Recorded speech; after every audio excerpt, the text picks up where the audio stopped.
Akhirnya Wallace ini dibungkuslah ke dalam itu dan dibentuklah sedemikian rupa benar-benar mirip dengan hewan walrus.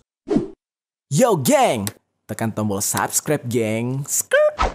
Hey yo, what's good? Welcome back to Kamar Jerry.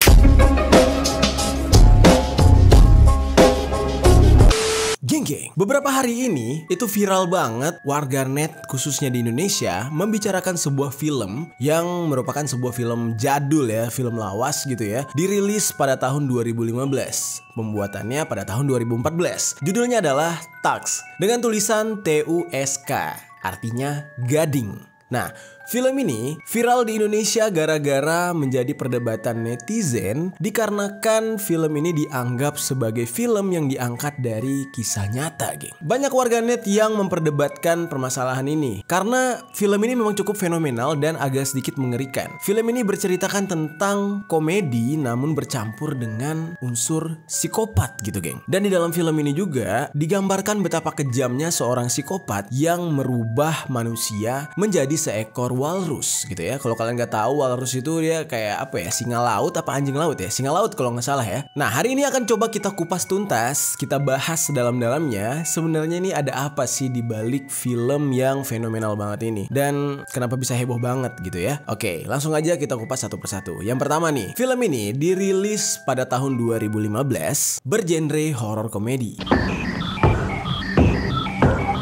Disutradarai oleh Kevin Smith. Namun tidak hanya sebagai sutradara, dia juga adalah orang yang menulis naskah. Jadi scriptwriternya dia juga gitu, geng. Dia yang menulis cerita atau menulis alur film ini gitu ya. So dia paling paham lah gitu ya asal muasal film ini tercipta gitu. Film ini berdurasi sepanjang 104 menit, geng. Secara basicnya gitu ya, Kevin Smith ini sebagai sang sutradara, dia juga memiliki profesi lain yaitu seorang komedian. Dan dia memang dikenal suka menggarap film-film komedi. Ada dua film garapannya dia itu yang sangat-sangat terkenal, yaitu Clerk yang rilis pada tahun 1994 dan Chasing Amy yang dirilis pada tahun 1997. Nah, ini dua film ini sebenarnya seru banget nih, geng, kalau kalian nonton. Gue juga lumayan suka ya, walaupun ini film sebenarnya salah satunya itu dirilis setahun setelah gue lahir gitu ya, cukup jadul gitu. Kita kembali ke film Tusk. Walaupun film ini terbilang lawas karena rilis tahun 2015, namun film ini benar-benar menarik perhatian karena isunya film ini diangkat dari kisah nyata. Nah, kalau memang hal ini benar, otomatis berarti di dunia ini pernah ada seorang psikopat yang benar-benar merubah seorang manusia menjadi seekor walrus gitu kan. Ini benar-benar mengerikan gitu ya kalau memang ini benar terjadi gitu. Seekor walrus, geng, bentuknya nggak punya tangan. Ya apa ya, kayak ikan tapi kayak singa juga gitu. Benar-benar definisi hewan mengerikan gitu ya bentuknya gitu, menggelikan lah gitu, apalagi untuk kita orang Indonesia yang mungkin belum pernah melihat secara langsung. Film ini sendiri berceritakan pada awalnya itu ada dua orang podcaster, paham ya, podcaster kayak Om Deddy Kobuzer gitu, dan dua podcaster ini merupakan komedian. Nama salah satunya adalah Wallace Britton, ini diperankan oleh Justin Long, dan yang satunya kerabat di podcast ini bernama Teddy Kraft yang diperankan oleh Haley Joel Osment. Perlu kalian ketahui, geng ya, dua orang penulis naskah film ini yaitu Kevin Smith yang berperan sebagai sutradara juga bersama si temannya Scott Mosier. Di dunia nyata mereka berdua ini sebenarnya mempunyai podcast juga seperti film yang mereka ciptakan. Udah gitu, di dalam film tersebut diperankan oleh Wallace dan Teddy. Mereka ini dua podcaster yang suka mengolok-ngolok orang lain, kayak dark joke gitu ya. Kalau kalian mau lebih gambaran nyatanya di Indonesia tuh kayak Tretan Muslim sama Coki Pardede. Nah, kurang lebih kayak gitulah, suka bikin-bikin dark joke gitu kan, ngata-ngatain orang tuh bener-bener yang kalau orangnya baper tuh sakit hatinya nauzubillah lah gitu. Nah, begini juga cerita di film ini, dua podcaster itu ditambah lagi dua orang penciptanya juga sama di dunia nyata malah punya podcast yang suka mengolok-olok atau sesekali suka membuat dark joke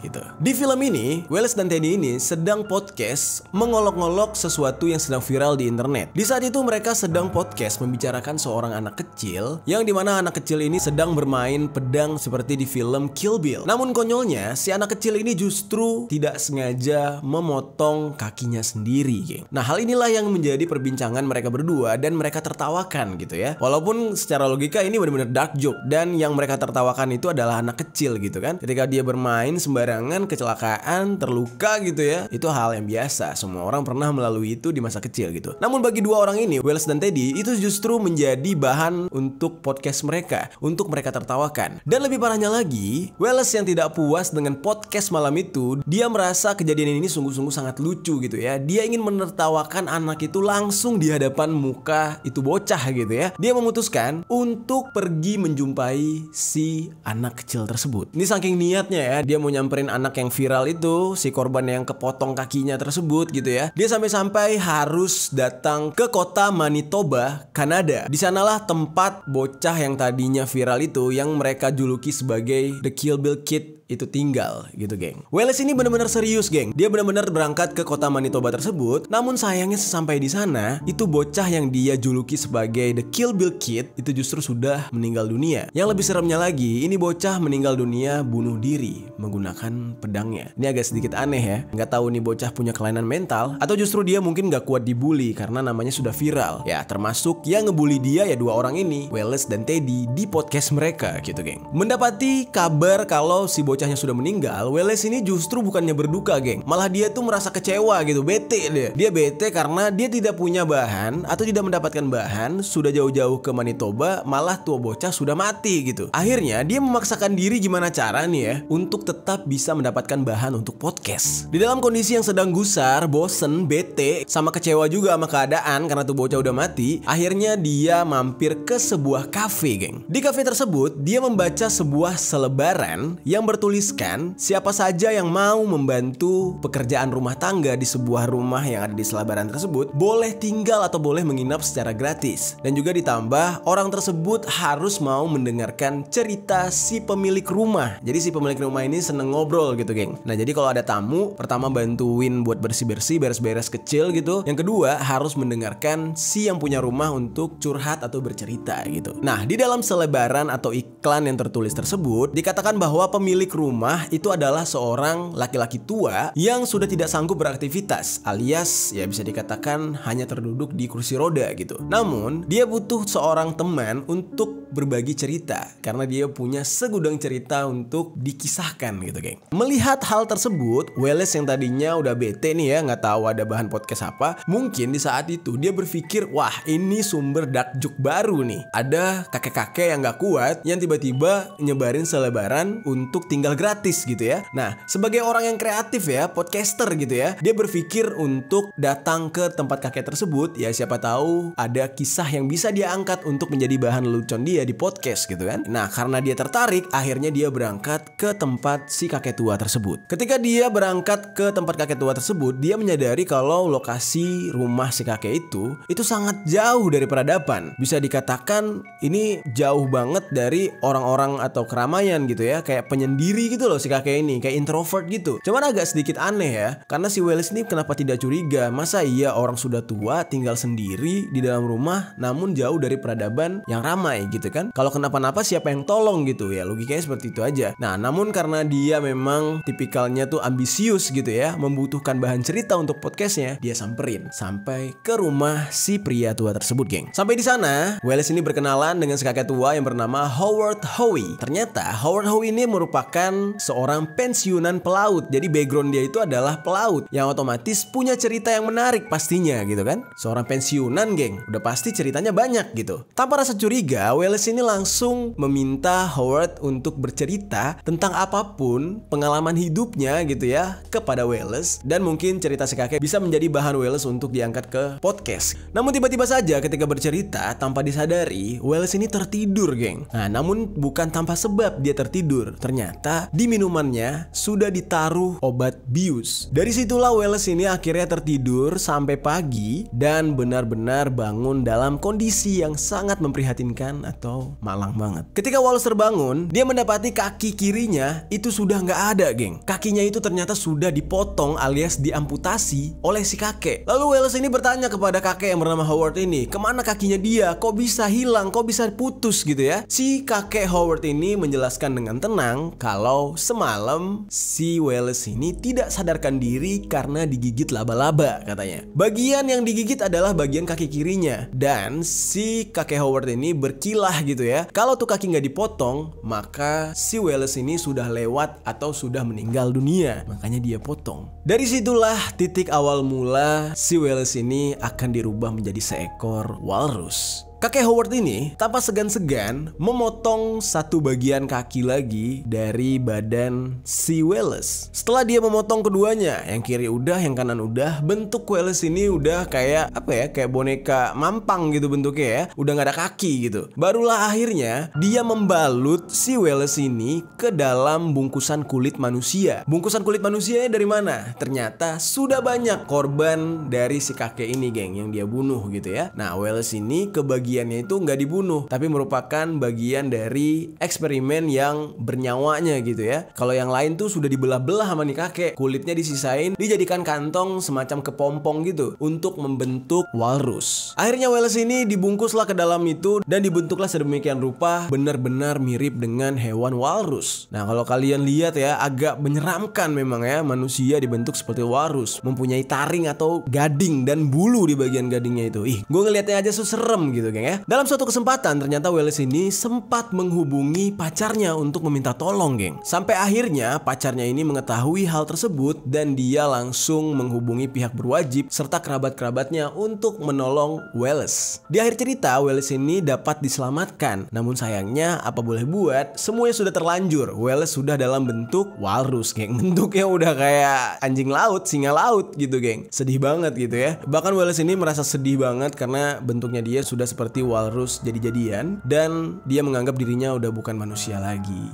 gitu, geng.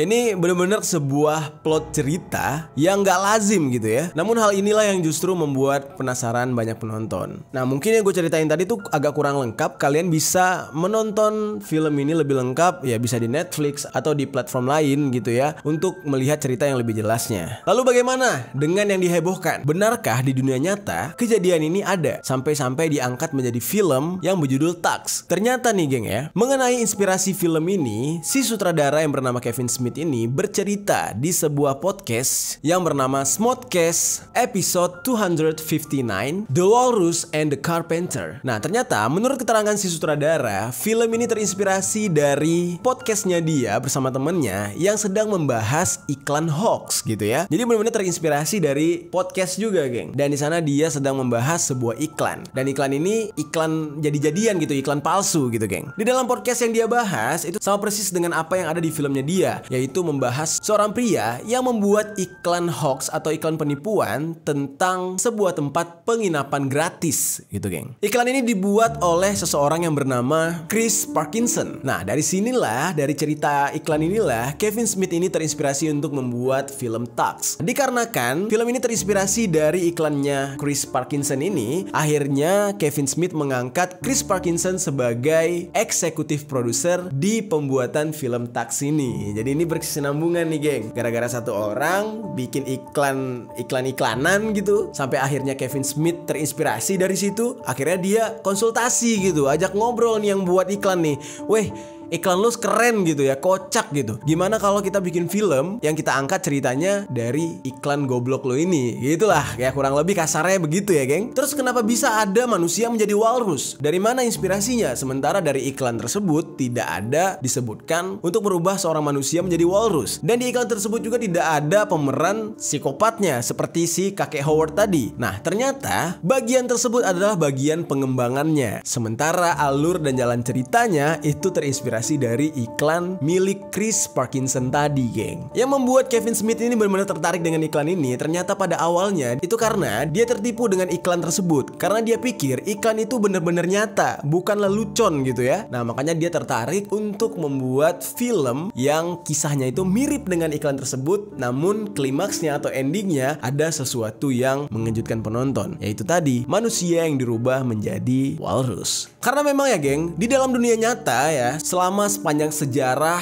terjadinya cerita-cerita pembunuhan berantai, itu nggak pernah ada yang namanya psikopat itu merubah manusia jadi walrus. Itu belum ada ceritanya memang. Yang ada tuh di film-film, kayak salah satunya itu Human Centipede. Terus ada Midsommar gitu ya. Itu seru juga tuh kalau kita bahas gitu ya. Kita ceritain di kamar jadi seru tuh. Gimana? Kalau kalian setuju, boleh tinggalkan komentar di bawah nih, kita bahas Midsommar nih misalkan. Nah, tapi untuk dunia nyatanya sendiri belum ada cerita gitu ya yang namanya psikopat itu merubah seseorang jadi yang aneh-aneh. Mungkin ada sih zaman dulu, zaman perang gitu ya, itu banyak. Namun belum ada yang terinspirasi untuk merubah jadi walrus seperti di film ini. Jadi memang untuk kisah nyatanya itu nggak ada ya manusia yang dirubah jadi walrus. Tapi apa yang ada di film Tux ini justru hanya sebuah pengembangan cerita gitu geng. Nah sebenarnya bentuk lengkap dari si iklan sendiri itu sebenarnya gimana sih? Nah ternyata iklan ini tuh sama seperti cerita si kakek Howard gitu ya. Iklan ini berisikan seorang laki-laki tua yang menawarkan kamar secara gratis untuk si penyewa yang beruntung gitu geng. Namun dia memiliki sebuah syarat yang sangat aneh. Syaratnya adalah si penyewa yang beruntung ini harus mengenakan kostum ala walrus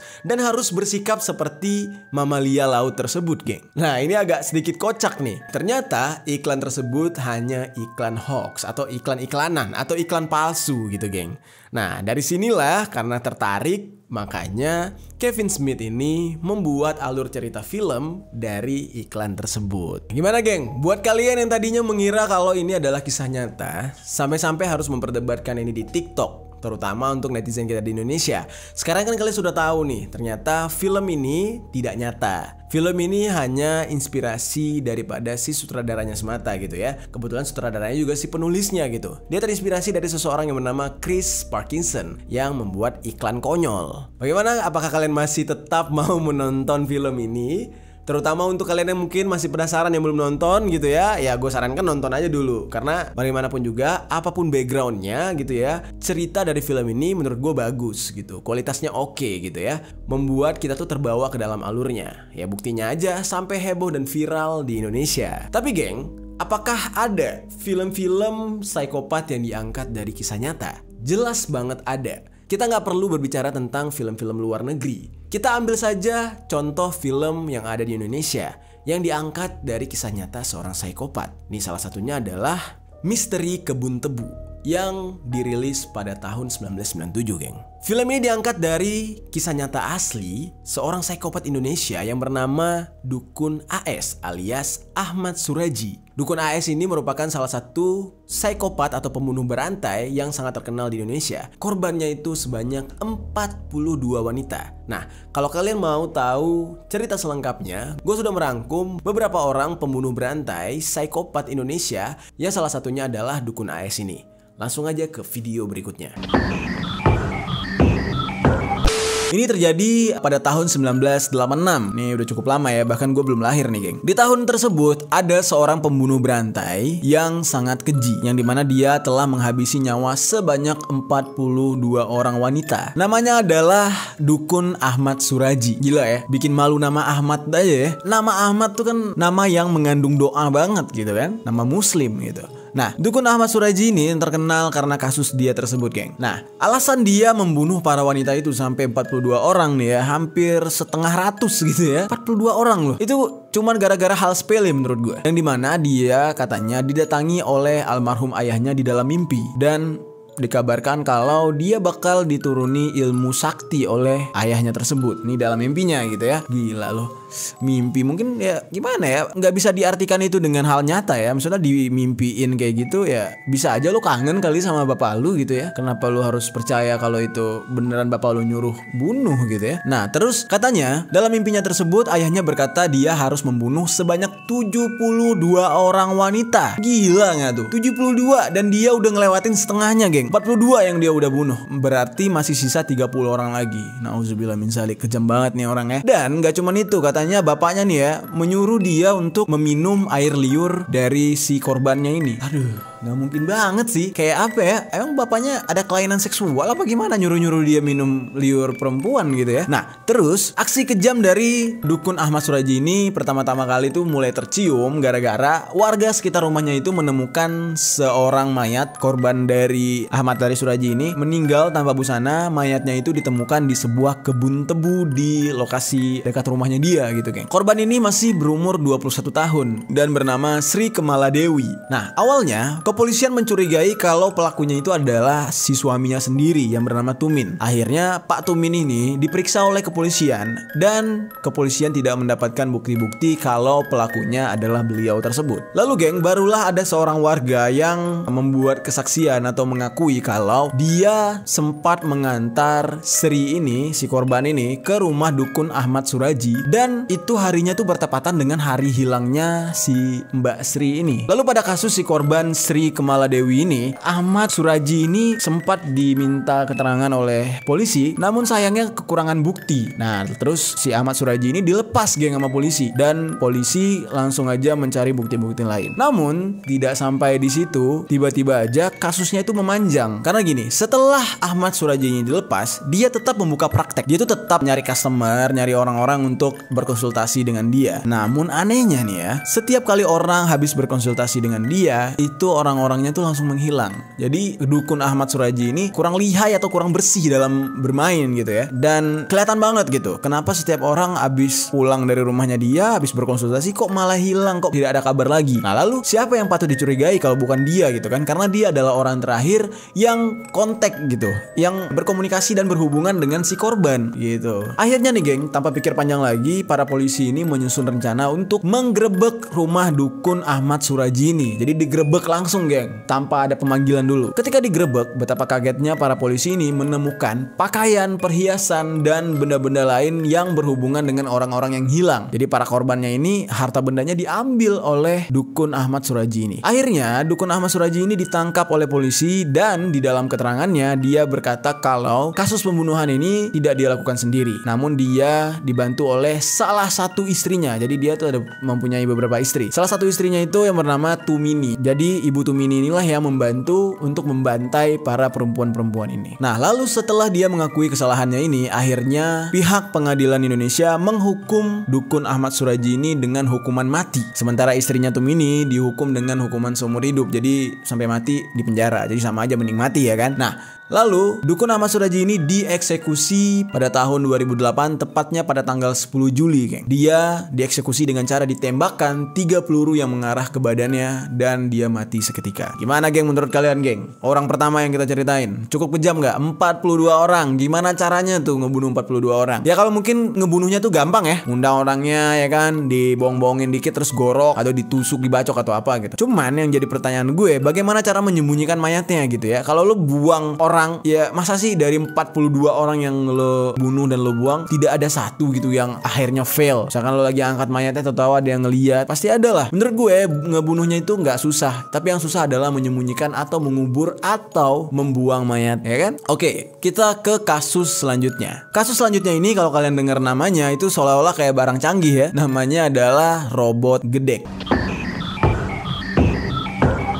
Gue kurang paham nih cara membaca namanya. Dan kejadian ini terjadi pada tahun 1996. Gue yakin ada yang udah lahir, ada yang belum, karena ini di pertengahan ya kejadian ini. Kalau yang sebelum itu orang yang dihabisi adalah kaum perempuan, tapi kalau kali ini lebih kejam lagi. Yang dihabisi adalah anak-anak di bawah umur. Dan cara dia menghabisinya dengan memutilasi para korbannya ini. Nih di tahun 1996 ya, geng, ingat. Pelaku ini bernama Siswanto, alias nama panggilannya itu, nama akrabnya itu Robot Gedek atau Robot Gedek. Dia ini gak tanggung telah menghabisi 12 orang anak di bawah umur dengan cara memutilasi, dan potongan-potongan tubuhnya itu dia buang, salah satunya itu di daerah Pondokopi Jakarta Timur dan ke bekas landasan pesawat di daerah Kemayoran. Kan di daerah tersebut tuh ada rawa-rawa di situ ya. Nah, disitulah potongan-potongan tubuh korbannya dia buang. Dan kabarnya nih geng, sebelum dia memutilasi korbannya ini, ternyata dia juga sudah anu terhadap korban-korbannya ini. Jadi gue gak bisa sebut istilahnya ya karena agak sensitif sensitif di YouTube. Dan barulah korbannya ini dia bunuh dan dia potong-potong. Baru setelah itu dia buang gitu ya per bagian-bagian